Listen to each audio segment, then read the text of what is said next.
अंजलि और रितेश ने दिल्ली यूनिवर्सिटी से अपनी स्टडी कंप्लीट की थी। दोनों एक दूसरे को पसंद करने लगे थे। रितेश राज घराने से था और अंजलि एक मिडिल क्लास फैमिली से थी। इसलिए रितेश ने अपने पिता के डर से उन्हें बिना बताए ही शादी कर ली थी। और अब काफी हिम्मत जुटाने के बाद रितेश अंजलि को लेकर अपने गांव वापस जा रहा था, बल्लभगढ़।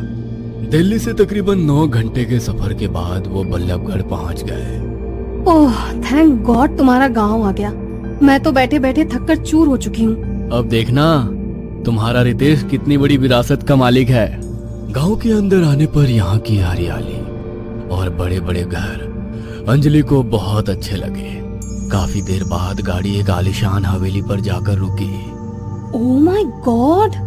हवेली के गेट पर रितेश के माता पिता ठाकुर महेश और ठाकुराइन मालती अपने एक नौकर बिरजू के साथ खड़े हुए थे। उनको देखकर अंजलि थोड़ा झिझक रही थी। नमस्ते मम्मी जी। नमस्ते पापा जी। रितेश बेटा, अगर तुम मेरे इकलौते बेटे और विरासत के इकलौते वारिस ना होते तो हम तुम्हारी शादी को कभी मंजूरी नहीं देते। खैर चलो अंदर आओ। अंदर जाने के बाद भी रितेश के माता पिता ने या उससे ज्यादा बात नहीं की, लेकिन अंजलि इस बात से खुश थी कि उन्होंने अंजलि को बहू के रूप में स्वीकार कर लिया। सभी ने साथ में डिनर किया और उसके बाद अंजलि चलो हम दोनों बाग में टहलने चलते हैं, जहां मैं बचपन में बहुत घूमता था। बेटा रात में तुम कहाँ बाग में जा रहे हो? मम्मी इतने सालों बाद आया हूँ, अब प्लीज मुझे मत रोकिए, चलो अंजलि।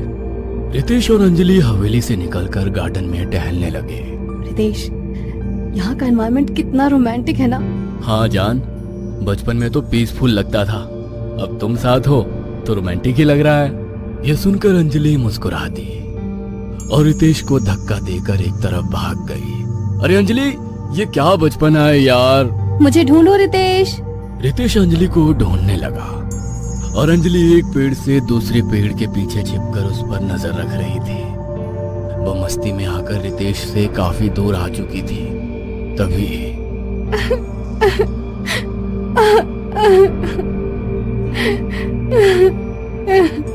उसे किसी लड़की के रोने की आवाज सुनाई देने लगती है।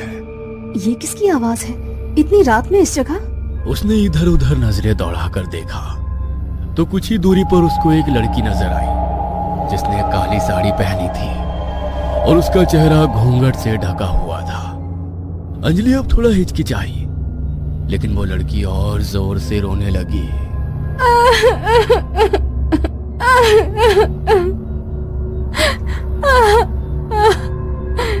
कौन है आप? ऐसी क्यों रो रही हैं?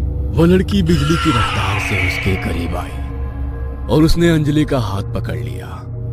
तभी अचानक उसका रोना भयानक हंसी में बदल गया।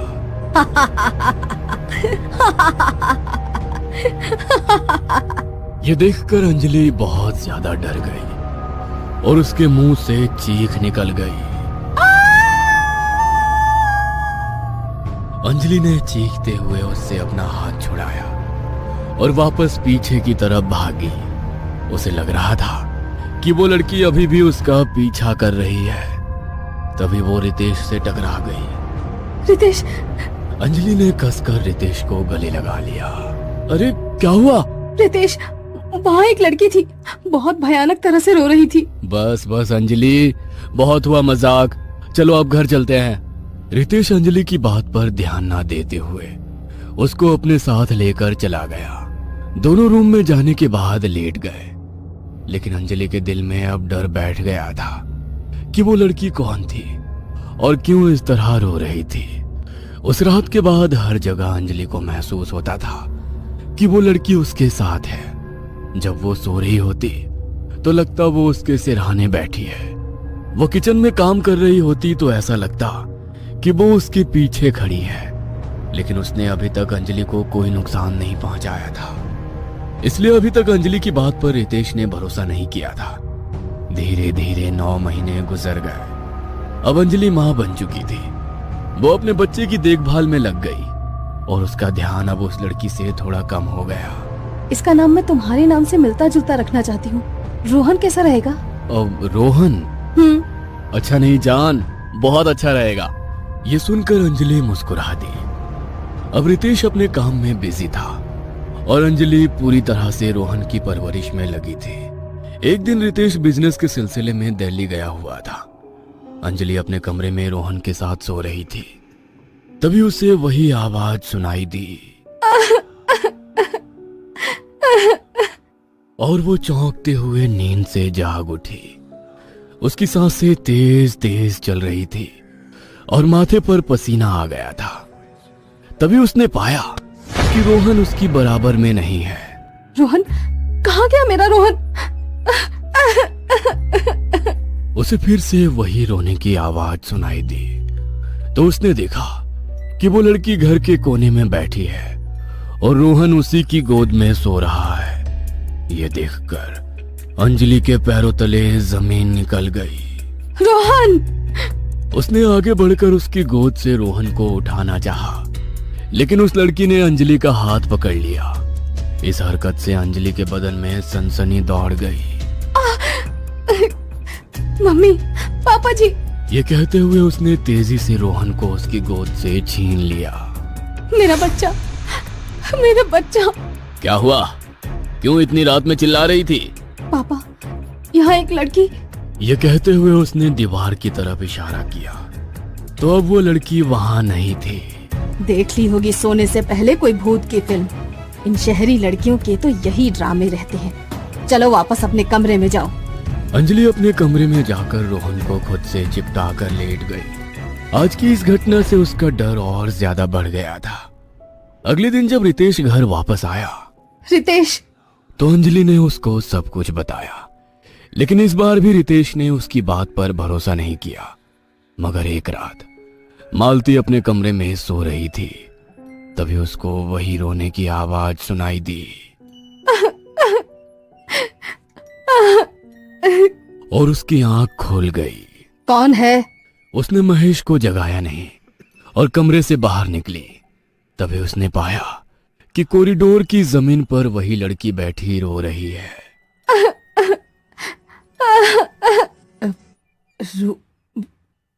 रुदाली? ये कहते हुए मालती वहां से भागी और हड़बड़ाहट में अंजलि के कमरे में घुस गई। क्या हुआ मम्मी जी? अब वो रुदाली मेरे पीछे है। मुझे बचा ले बहू, बचा ले बहू। तभी वो रोने वाली औरत वहां आ पहुंची। उसने मालती का पैर पकड़ा और उसको तेजी से घसीटते हुए एक कमरे में ले गई। कमरे का दरवाजा अपने आप बंद हो गया। मम्मी! अंजलि और रितेश दरवाजे को पीटने लगे, लेकिन दरवाजा नहीं खोल रहा था। पापा, जल्दी आइए! महेश जैसे ही कमरे से निकल वहां पहुंचा, तभी दरवाजा खुल गया और मालती का बिना सर का शरीर बाहर आ गिरा। ये देखकर उन तीनों का दिल बुरी तरह दहल गया। मालती!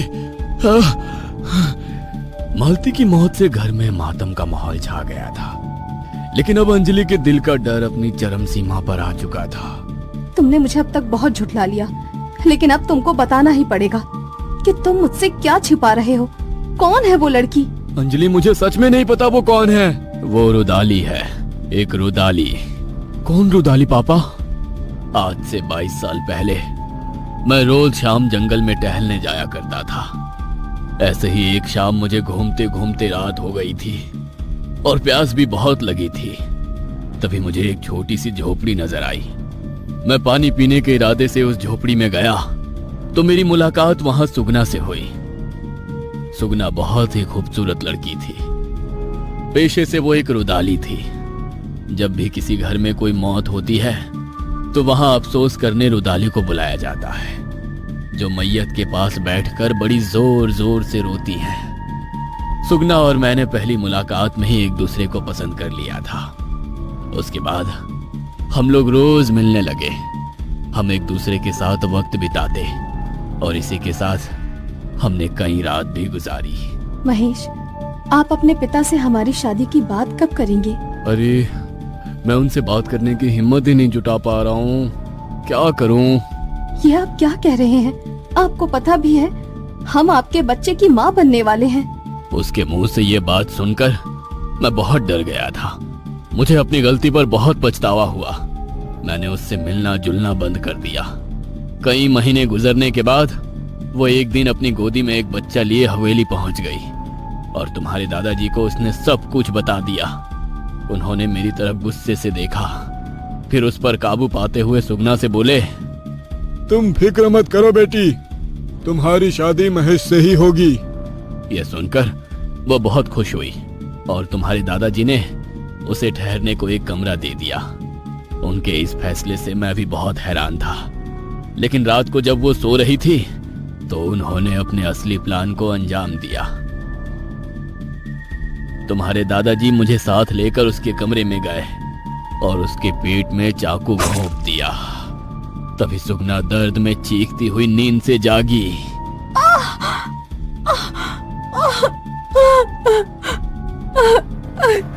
एक रुदाली मेरे घर की बहू बनेगी, उसका बच्चा हमारे खानदान का वारिस बनेगा।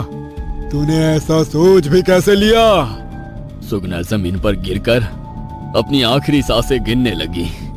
पिताजी के इस हमले से मैं भी बहुत ज्यादा चौंका हुआ था, लेकिन कुछ नहीं बोल सकता था। तुमने मुझे तो खत्म कर दिया, लेकिन मेरे बेटे के हक के लिए मैं वापस आऊंगी। मेरे बेटे को उसका हक दिलाकर रहूंगी। ये उसके आखिरी शब्द थे। उसकी चिता को आग देने के बाद पिताजी ने उसके बच्चे को हमारे कारखाने में काम करने वाले एक कर्मचारी को दे दिया। उसने उसका नाम माधव रखा और उसकी परवरिश की। लेकिन सुगना के खून के कुछ दिन बाद ही पिताजी की रहस्यमयी तरीके से मौत हो गई। उसके बाद मैंने तुम्हारी माँ से शादी की और उस बात को हमेशा के लिए भूल गया। पिताजी, मुझे यकीन नहीं होता कि जिस खानदान पर मुझे इतना गर्व था, उसी खानदान का इतिहास इतना बुरा है। मैंने सोचा नहीं था। तभी इन तीनों को रुदाली के रोने की आवाज सुनाई दी। उसे सुनकर ये तीनों डर गए। ये तीनों ने देखा कि रुदाली रोते हुए इन्हीं की तरफ आ रही है। आज उसने पहली बार अपना घूंघट हटाया था। उसके चेहरे पर गुस्सा साफ नजर आ रहा था। वो महेश की तरफ खून भरी निगाहों से देख रही थी। तभी महेश ने अपने हाथ जोड़ लिए और घुटनों पर आ गया। मुझे माफ कर दो, मुझे माफ कर दो सुगना, मुझसे बहुत बड़ी गलती हो गई।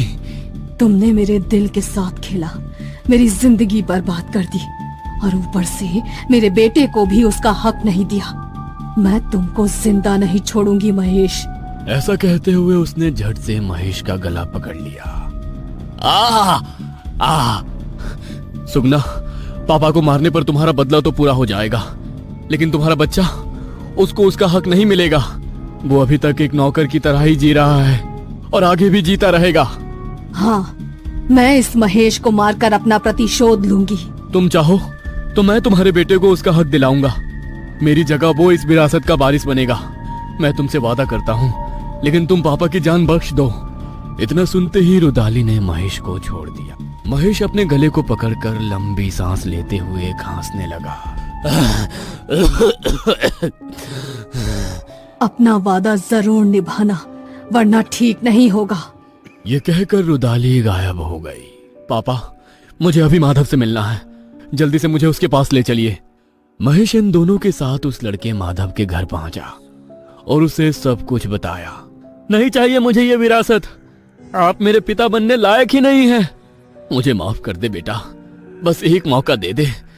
इस पर रितेश और अंजलि ने माधव को समझाया तो वो कुछ नहीं बोला। माधव को हवेली लाया गया और पूरे गांव के सामने पूरे आत्मसम्मान के साथ उसे विरासत का वारिस घोषित किया गया। अब माधव हवेली के बड़े से कमरे में आराम से रह रहा था। आज पहली बार रुदाली उसको देखकर बहुत खुश नजर आ रही थी। महेश भी इस समय अपने कमरे में आराम से सो रहा था। तभी कौन है? मेरे बेटे को उसका हक तो मिल गया, लेकिन मेरे साथ किए हुए धोखे का बदला मैंने तुमसे नहीं लिया। ये सुनकर महेश की आंखें खौफ से फट पड़ी। रुदाली उसके करीब आई और उसने उसकी गर्दन को 2 झटके मारकर शरीर से अलग कर दिया। उसके बाद वो उसकी लाश के पास बैठकर जोर जोर से रोने लगी।